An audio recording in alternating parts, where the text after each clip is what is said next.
Olá pessoal, sejam bem-vindos ao projeto Pré-ENEM, desenvolvido pelo Brasil Escola gratuitamente, para que você possa estudar um pouco mais para o Enem e garantir a sua aprovação. Esta é uma aula de linguagens, eu sou a professora Maria Beatriz e nós falaremos sobre um conteúdo muitíssimo importante, que são os gêneros textuais no Enem. Bom, falar em gêneros textuais é começar a interpretar um texto a partir de sua superfície. Isso quer dizer que nós olhamos para algumas características que se organizam dentro de uma função, dentro da intenção de um autor e percebidas certamente por nós, leitores daquele texto. Os gêneros textuais são infinitos. É improvável que nós numeremos cada um deles ao longo da nossa aula. Mas para facilitar o nosso trabalho e principalmente nos orientar nessa identificação, nós podemos distinguir esses gêneros textuais dentro de alguns grupos. São os tipos de texto. Então, para falarmos de gêneros, precisamos nos antecipar em relação à tipologia textual, a qual está associada a aspectos linguísticos e aspectos estruturais na composição de um texto. Tipologia é uma palavra de origem grega que une tipo, relativo à forma, ao sufixo logia, que tem a ver com estudo, conhecimento sobre algo. O tipo de um texto, dessa forma, a tipologia dele, tem a ver com um conjunto de características formais que compõem determinado texto e determinam para ele uma função. Essas características sobre as quais falamos para sobre aspectos estruturais ou formais e aspectos também linguísticos, por exemplo, a forma como os verbos estão dispostos em determinado texto. São 5 as tipologias que nós mais conhecemos e sobre as quais falamos com mais intensidade para a sua prova do Enem. A tipologia narrativa, descritiva, injuntiva, expositiva e argumentativa. Mas existem algumas outras classificações distintivas que também podem ser importantes, como é o caso do tipo relato ou mesmo do tipo dialogal, que precisam ser abordados também em relação às suas diferenças. Já os gêneros textuais compõem uma especificidade um pouco maior. Nós nos referimos a estruturas relativamente estáveis. Existe uma maleabilidade um pouco maior. A partir dos gêneros textuais, conseguimos intervir socialmente e, por meio da escrita ou por meio da fala dentro de um contexto, transmitir uma mensagem. Os gêneros textuais, nesse contexto, exercem uma função social, ou seja, manifestam um propósito a partir de estruturas determinadas por seu tipo. Logo, os gêneros compõem um aspecto mais específico dos tipos de texto, estão inseridos nele. Bom, comecemos então pela narração. A tipologia narrativa é uma sequência discursiva responsável por contar um fato, isto é, relatar uma sequência de ações específicas, reais ou fictícias, a partir de uma construção intencional. Dentro dessa tipologia textual, nós conseguimos deparar-nos com inúmeros gêneros, desde contos, fábulas, lendas, novelas, romances, crônicas ou mesmo biografias. Eu leio neste momento uma narrativa muito conhecida por vocês, Vidas Secas, de Graciliano Ramos, um clássico da literatura. Apenas um trechinho para que consigamos perceber essas características. Na planície avermelhada, os juazeiros alargavam 2 manchas verdes. Os infelizes tinham caminhado o dia inteiro. Estavam cansados e famintos. Ordinariamente, andavam pouco, mas como haviam repousado bastante na areia do rio seco, a viagem progredira bem 3 léguas. Fazia horas que procuravam uma sombra. A folhagem dos juazeiros apareceu longe através dos galhos pelados da caatinga rala. Arrastaram-se para lá devagar, sem a Vitória com o filho mais novo escanchado no quarto e o baú de folha na cabeça. Fabiano sombrio, cambaio, o aio a tiracolo, a cuia pendurada numa correia presa ao cinturão, a espingarda de pederneira no ombro. O menino mais velho e a cachorra-baleia iam atrás. Os juazeiros aproximaram-se, recuaram, sumiram-se. O menino mais velho pôs-se a chorar, sentou-se no chão. Anda, condenado do diabo! Gritou-lhe o pai. Essa é uma história de migração do povo nordestino e os personagens Fabiano, Sinhá Vitória, os filhos e a cachorra-baleia marcaram a literatura brasileira dentro de um plano narrativo. Conta-se a história dessa família que sai do Nordeste em busca de melhores condições de vida e vive toda uma trajetória a ser analisada. Cada fato que se sucede-se dentro de uma narrativa. E esse tipo de texto é apresentado a nós a partir de alguns elementos válidos, como a marcação de personagens, de um espaço delimitado, de um tempo de progressão dos acontecimentos. É possível também perceber um narrador fora do texto e a estrutura desse discurso direto, muitas vezes apresentado a nós, como na última linha lida. Veja que a delimitação dos elementos desta narrativa muito se aproxima de um texto que nós chamamos de relato. Mas é importante, dentro da prova do Enem, sermos capazes de distinguir um texto narrativo, em que se conta uma história a partir de um conflito e segue aquela linha de ambientação, de complicação até que se chega num clímax e desenrola-se o desfecho, de um texto meramente típico de um relato. Num relato textual, nós temos as mesmas características da narrativa, marcação de espaço, tempo, personagens, mas uma distinção. Não existe propriamente um conflito marcado, somente a apresentação dos fatos que se sucedem. Por exemplo, ao narrar uma partida de futebol, ao construir uma biografia de alguém, eu tenho uma narração, mas sem um conflito pré-determinado, como consigo perceber em um romance ou mesmo em um conto. Olhe só um exemplo de relato.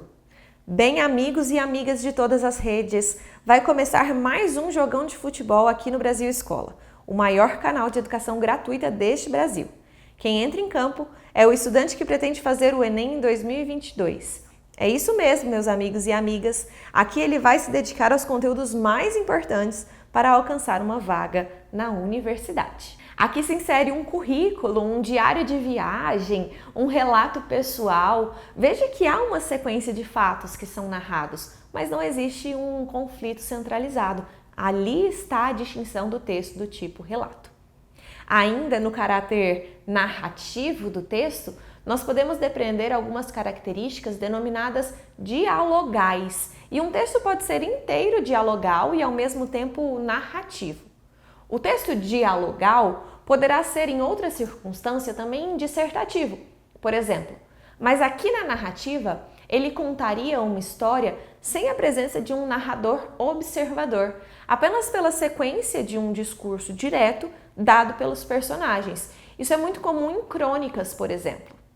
Identificando os gêneros textuais que compartilham as características desses tipos de texto, nós conseguimos depreender a intenção do autor e, consequentemente, isso facilitaria a nossa interpretação. Mais um tipo de texto que nos interessa é o tipo descritivo. E agora nós temos uma tipologia cuja sequência discursiva é responsável por apresentar características, ora objetivas, ora subjetivas, sobre determinada situação, fato, personagem, cenário, enfim. Dentro de uma descrição objetiva, eu tenho características apontadas em torno de pessoas, coisas, espaços, tanto faz, que são percebidas por qualquer leitor, inquestionáveis. São diretas, claras. Por exemplo, vende-se uma casa com 4 quartos, área de lazer completa, localizada em uma região central de Goiânia. Nesse caso, a pessoa que descreve essa casa a descreve exatamente como outra pessoa a veria, sem haver ali uma percepção emotiva e pessoal dela. Isso certamente aconteceria em um texto descritivo subjetivo. Algumas narrativas mantêm sequências descritivas bastante específicas quanto a uma descrição subjetiva, porque consigo perceber a subjetividade, a emoção e até mesmo os sentimentos do autor em relação a determinado objeto descrito. Por exemplo, em textos cujo narrador é personagem, há uma visão parcial dos fatos. E essa visão parcial dos fatos nada mais é do que uma descrição subjetiva. Exemplo disso é a própria obra de Machado de Assis, Dom Casmurro, em que o narrador, Bentinho, descreve os fatos narrados e constrói descrições nessa mesma narração a partir de um ponto de vista muito particular. Veja só como ele descreve Ezequiel, por exemplo. Eis aqui outro seminarista, chamava-se Ezequiel de Souza Escobar. Era um rapaz esbelto, olhos claros, um pouco fugitivos, com as mãos, como os pés, como a fala, como tudo. Quem não estivesse acostumado com ele, podia acaso sentir-se mal, não sabendo por onde lhe pegasse. Não fitava de rosto, não falava claro, nem seguido as mãos não apertavam as outras. Não se deixavam apertar delas, porque os dedos, sendo delgados e curtos, quando a gente cuidava tê-los entre os seus, já não tinha nada. Quando ele entrou na minha intimidade, pedia-me frequentemente explicações e repetidas miúdas, e tinha memória para guardá-las todas, até as palavras. Veja que a descrição feita em relação ao personagem não é uma descrição estritamente física, mas uma descrição de como ele se comportava, de como era a forma como pegava em suas mãos, observava e marcava o registro dos fatos. Há ali uma descrição subjetiva, porque além de entrar no íntimo do personagem descrito, Bentinho tinha uma percepção muito individual sobre ele. Vamos juntos resolver um exercício sobre isso? O Enem costuma trazer alguns textos e cobra de nós a percepção em torno da tipologia. Esse é o caso de uma questão que consta em nossa listinha, disponível no site para que você consiga resolver e aprimorar seus conhecimentos sobre o tema. Vamos lá? Texto da questão. Caminhando contra o vento, sem lenço e sem documento, no sol de quase dezembro eu vou. O sol se reparte em crimes, espaçonaves, guerrilhas, em cardinales bonitas eu vou. Em caras de presidentes, em grandes beijos de amor, em dentes, pernas, bandeiras, bombas e Brigitte Bardot. O sol nas bancas de revista me enche de alegria e preguiça. Quem lê tanta notícia eu vou. É comum coexistir em sequências tipológicas em um mesmo gênero textual. Ele me traz um gênero, um texto musical e cobra então uma percepção em torno da tipologia, das sequências tipológicas. Mas me dá uma informação: coexistem tipologias. Nesse fragmento, os tipos textuais que se destacam na organização da temática são... Veja só, perceba que quando eu contei a você o que era tipologia descritiva, li um texto essencialmente narrativo, Dom Casmurro, e dele retirei partes descritivas. Isso nos mostra que as tipologias também coexistem, podem ser compartilhadas dentro de um mesmo gênero. É exatamente essa percepção que é cobrada de nós. Nessa música Alegria, Alegria, de Caetano Veloso, quais são as sequências tipológicas que predominam? Letra A. Tipologia descritiva e argumentativa, pois o enunciador detalha cada lugar por onde passa, argumentando contra a violência urbana. Letra B.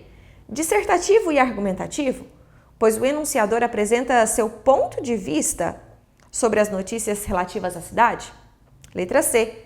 Expositivo e injuntivo, pois o enunciador fala de seus estados físicos e psicológicos e interage com a mulher amada. Letra D. Narrativo e descritivo, pois o enunciador conta sobre suas andanças pelas ruas da cidade ao mesmo tempo que a descreve. Ou letra E. Narrativo e injuntivo, pois o enunciador ensina o interlocutor como andar pelas ruas da cidade, contando sobre sua própria experiência. Ainda que não tenhamos visto as características das demais tipologias, sobre as quais nós falaremos daqui a pouco, observe que é possível depreender uma construção de imagem da cidade. Por exemplo, o autor fala: o sol se reparte em crimes, espaçonaves, guerrilhas. É como se subjetivamente construísse-se uma visão sobre aquele espaço. É de fato descritivo. Essa descrição é feita enquanto se caminha por aquele espaço urbano. E como nós dissemos, a sequência de fatos narrada, os acontecimentos que se sucedem, são já característicos da narração. Não há instrução, não há o mero relato expositivo, não há nem a defesa de um ponto de vista. Então, a única alternativa correta para essa questão seria a letra D, aquela que nos evidencia a descrição junto à narração na composição do texto.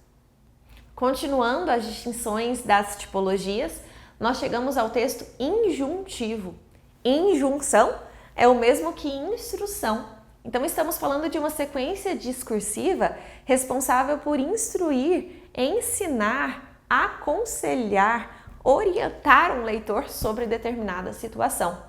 Nós conseguimos perceber esse tipo de texto dentro de manuais de instrução, por exemplo, tutoriais, ou mesmo publicidades em que se induz um receptor de uma mensagem a comprar um produto, por exemplo. Há muito especificamente a injunção dentro do modo de preparo de algumas receitas. Misture os ingredientes, separe tal ingrediente, tudo isso é injuntivo.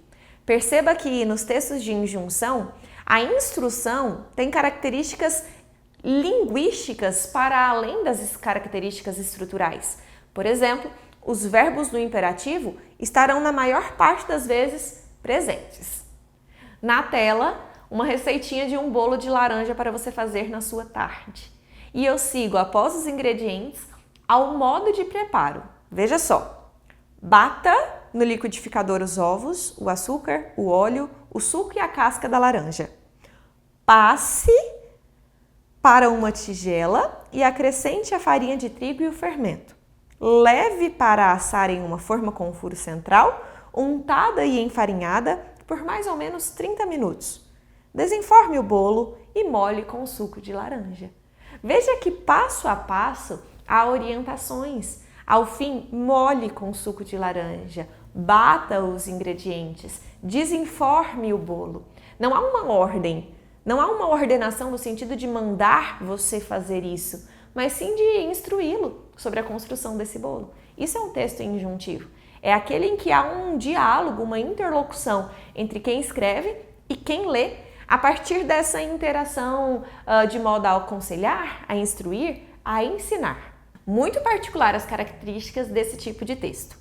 A partir de agora, nós olhamos para dois que se aproximam um pouco mais.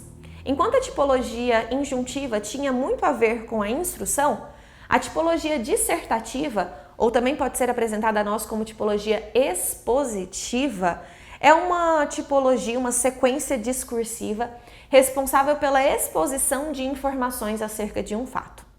Aqui o que eu tenho é uma perspectiva um pouco mais objetiva. São informações fundamentadas sobre determinado assunto e apresentadas numa sequência estratégica a fim de que um leitor adquira conhecimento sobre algo. Eu trouxe para vocês um exemplo lá da biologia.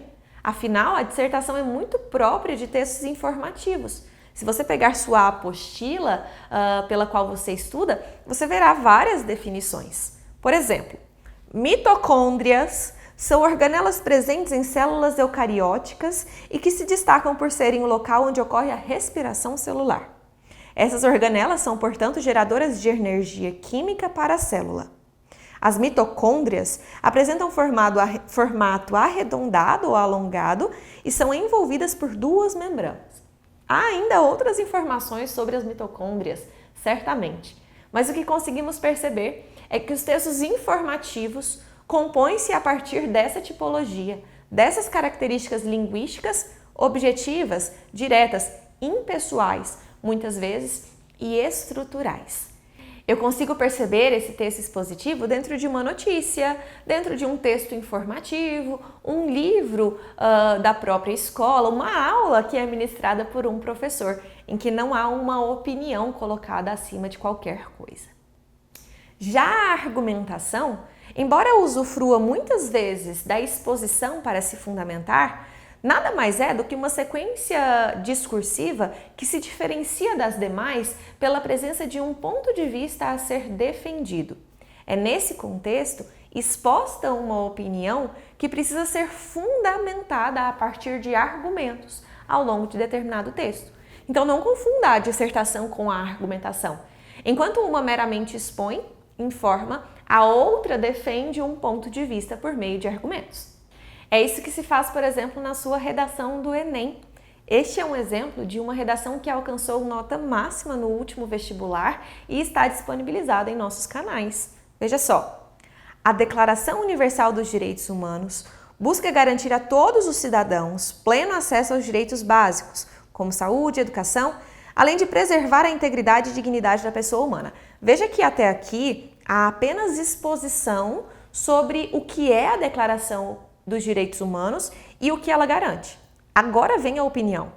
Entretanto, tais garantias são negligenciadas quando indivíduos não conseguem obter o registro civil, documento que garante o acesso à cidadania no Brasil e previne a invisibilidade social.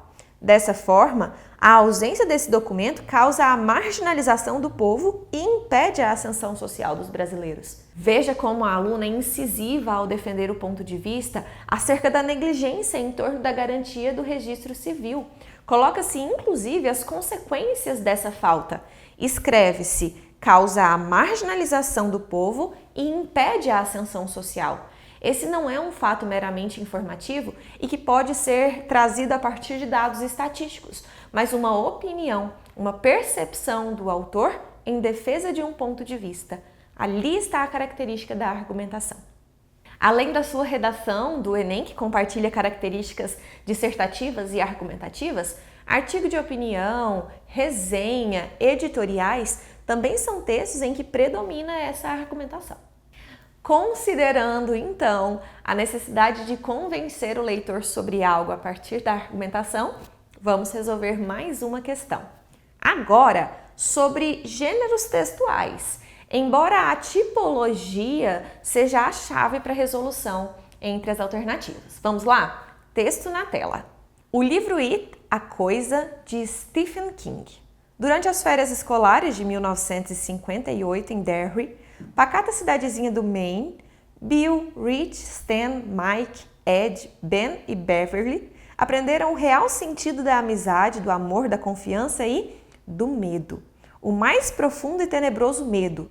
Naquele verão, eles enfrentaram pela primeira vez a Coisa, um ser sobrenatural e maligno que deixou terríveis marcas de sangue em Derry.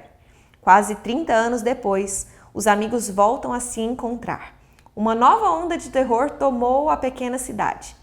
Mike Hanlow, o único que permanece em Derry, dá o sinal. Precisam unir forças novamente. A Coisa volta a atacar e eles devem cumprir a promessa selada com sangue que fizeram quando crianças. Só eles têm a chave do enigma.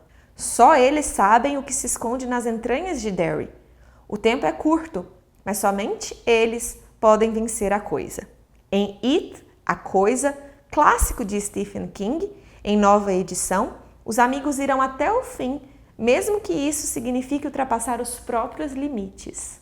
Bom, apesar do meu inglês defasado, é possível percebermos que fala-se sobre uma obra conhecida, um filme, pretendendo descrever as principais partes que o compõem. Vamos para o enunciado? Relacionando-se os elementos que compõem esse texto, depreende-se que sua função social consiste em levar o leitor a... Pessoal, memorizem. Quando vir uma questão em que se cobra função social, é porque se cobra o gênero textual percebido a partir de sua tipologia. Antes de olharmos para a alternativa, pensemos. Esse é um texto em que se defende um ponto de vista? Parece que não, porque não há juízo de valor. Ninguém fala sobre a obra ser boa ou ruim.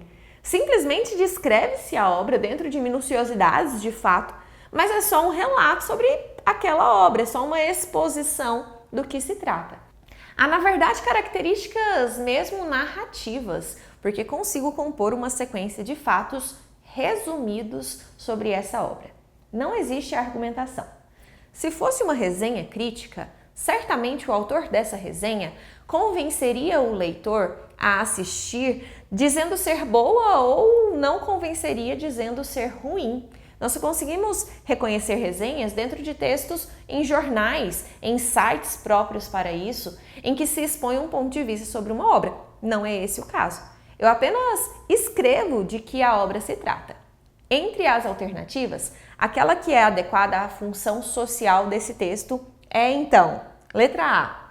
Compreender a história vivenciada por amigos na cidade de Derry. Letra B. Interpretar a obra com base em uma descrição detalhada. Letra C. Avaliar a publicação com base em uma síntese crítica. Letra D. Adquirir a obra apresentada no site da livraria. Ou letra E. Argumentar em favor da obra resumida. Algumas estratégias para resolvermos esta questão. A primeira, não existe uma crítica e não existem argumentos em torno da obra. Então, letra C e letra E podem ser descartadas, porque há somente o relato dos fatos, a sequência de que se trata essa obra. Se você olhar bem para a perigrafia, ou seja, para aquilo que está em volta do texto, vai ver que quem o escreve, ou melhor, quem o publica, é a Livraria Cultura. E eu sei que livraria tem a ver com venda de livros. Eu estou falando, portanto, sobre o interesse de leitores. Eu escrevo sobre a obra com a intenção de que você a conheça e posteriormente a adquira. Eu não quero nesse momento que você interprete a obra, nem mesmo que compreenda o sentido da obra. A minha intenção é vender essa obra. E para isso utilizo adjetivos expressivos, momentos de envolvimento, para que, num plano de explicação dos fatos, você se interesse por ele e o adquira. Eu tenho, portanto, a venda desse livro. A intenção é adquirir a obra apresentada no site da livraria. Novamente, letra D. Bom, resolver questões de gêneros textuais é saber que cada gênero textual compartilha características formais e linguísticas daqueles tipos sobre os quais falamos. E olhar para a função social é antes de olhar para o contexto, para o autor, para a intenção, para as características tipológicas que compõem determinado enunciado. É só expositivo? Tem a defesa de um ponto de vista? É, na verdade, instrutivo, injunção? Eu tenho narração, descrição ou apenas diálogos? Isso nos fornece informações importantíssimas para decodificarmos texto e conseguirmos acertar determinadas questões que nos cobram esse tipo de percepção. Não se cobra exatamente a interpretação do texto, mas o que está na superfície dele e o que caracteriza como gênero textual. Eu fico por aqui com a aula de hoje.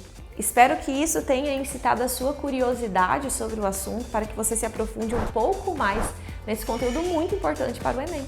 Nós disponibilizamos algumas listas de exercício sobre temas variados e mais recorrentes nessa prova para que você estude muito até lá. Eu espero ajudá-lo ainda mais e encontro em nossas próximas aulas. Até lá!